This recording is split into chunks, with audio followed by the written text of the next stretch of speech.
Ego hurt થઈ ગયો યાર. મેલ ઈગો છે જ બધામાં, બધા જ પુરુષમાં જ. મરદ રસિકને કઈ નીકળે છે ને બીજું મરદ આવે છે ક્યાં? કૃષ્ણ ભગવાનની સામે મરદ ઉભો ઉભો રોવે છે.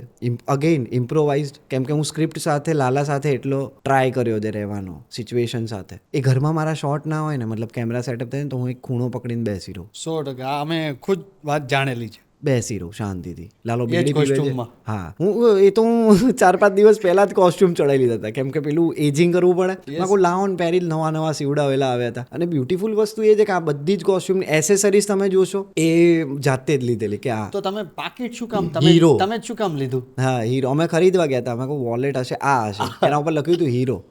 એ મને વાત મળે કે તમે જાતે જાતે આ હીરો, આ જ પાકેટ લઈશ. અને હા લઈ લો. વિકી હતો, ઉદય હતો, ડીઓપી ટીમમાં જે ફર્સ્ટ એસી એ હતો, તો કે તમે કહો એમ.